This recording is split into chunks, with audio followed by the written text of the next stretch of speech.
從沒見過這麼牛逼的男人，獨自在野外建造豪華木屋，內部設施不但一应俱全，還配備有獨立桑拿房，甚至還開墾良田種植瓜果蔬菜，真正的把荒野生活過成了詩。为了更好的儲藏糧食，阿祖決定給新家建造一個地窖，於是便掄起鏟子開始挖掘，很快就在沙地上刨出大坑，一邊向下挖的同時，還要不斷地往外搬運沙土。儘管這裡的土質非常的鬆軟，但沒點腰力還真吃不消。隨着越挖越深，底下開始滲出大量的積水，阿祖不得不提桶往外舀水。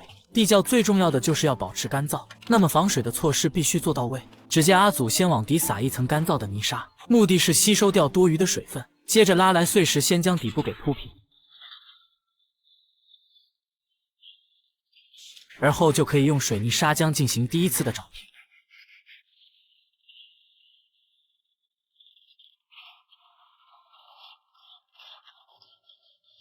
等待水泥乾燥之後，阿祖又拿來噴槍加熱，把防水材料給牢牢粘好。經過2年半的磨練，這小子的建造手法是越來越專業了。然而這還沒完，只見阿祖繼續拿來鋼筋鋪設在上面，接着再澆築一層厚厚的混凝土。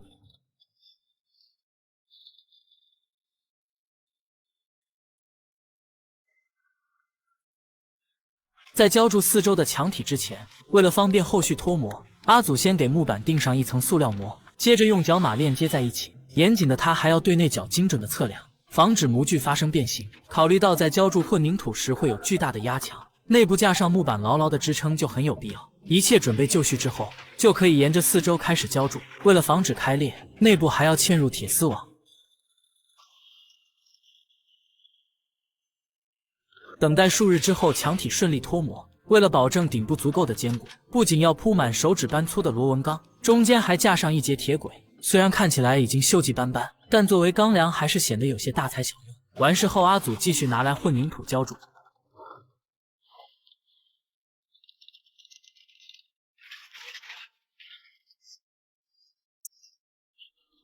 在等待混凝土乾燥的時間裡，阿祖也沒閒着，他利用搭建的一些邊角料，手搓了一個淋浴房，以後就能實現淋浴自由了。就是上水的時候有些費勁，很快就到了拆模時間。外側的模板拆除起來並沒費太大的功夫，裡面的就費勁很多。首先得用油鋸鋸出個入口，然後才能鑽到地窖內進行拆除。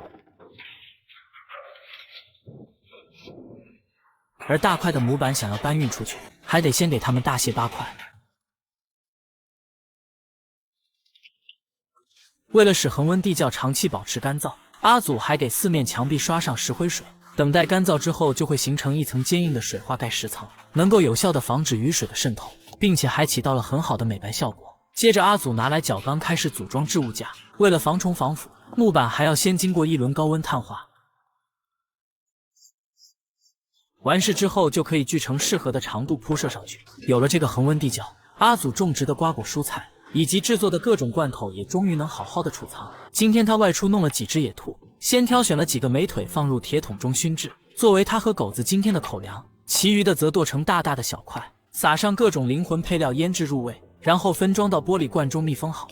接着拿來特制的高壓鍋，將罐頭堆碼整齊後，底部架上3味真火槍加熱，煉製749分鐘之後，阿祖秘製兔肉罐頭就制作完成了。從這賣相看來，味道應該不咋地，但是為了防止狗子惦記，他還特地給地窖制作了一個厚實的蓋板。隨着地窖的完工，阿祖繼續開始木屋的牆體搭建工作。他先往門框的兩側釘上一根方木，而後再對原木進行精準的測量，根據方木的大小鑿出相應的凹槽，這樣在搭建牆體時就能將門框牢牢卡住。而為了使牆體更加的牢靠，還要用圓規在上面刻畫出標記線，不僅要在相交處鑿出凹口，還要鋸出凹槽，這樣往上安裝的原木才能不跑偏。由於原木的輪廓各不相同，所以每一根原木都需要進行精準的測量，之後再交由奔凿斧具進行加工。過程雖然非常的繁瑣，但阿祖有的是時間與耐心。而為了使牆體之間密不透風，他還需要經常走進叢林收集苔蘚。不僅如此，每往上搭建一層原木，阿祖都要敲入銷釘進行加固。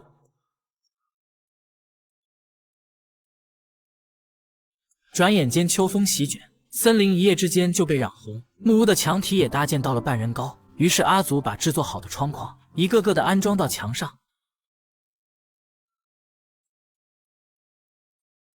等做完這些，森林已經被皚皚白雪所覆蓋，他依然每天堅持着木屋的搭建。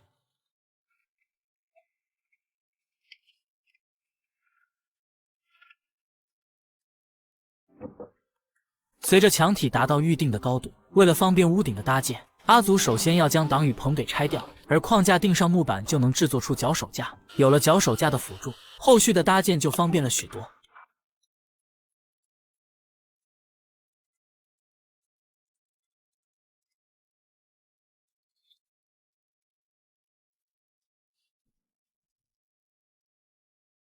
随着最后一层墙体安装到位，终于可以開始屋頂的搭建。只見阿祖精準測量之後，先給屋脊立柱加工出凹口，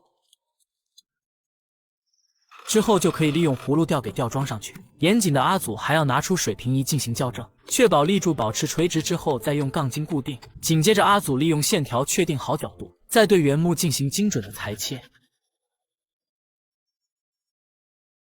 這樣安裝上去後，就能保證兩邊的坡度達到統一。而為了使屋頂框架更加的穩固，它還在中間增加了斜角支撐。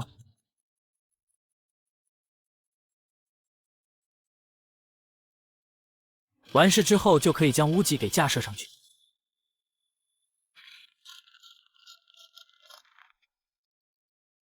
為了防止漆走位，頂部還要再打入銷釘固定。經過長達1年時間的建造，阿祖新家的基礎框架總算搭建完成了。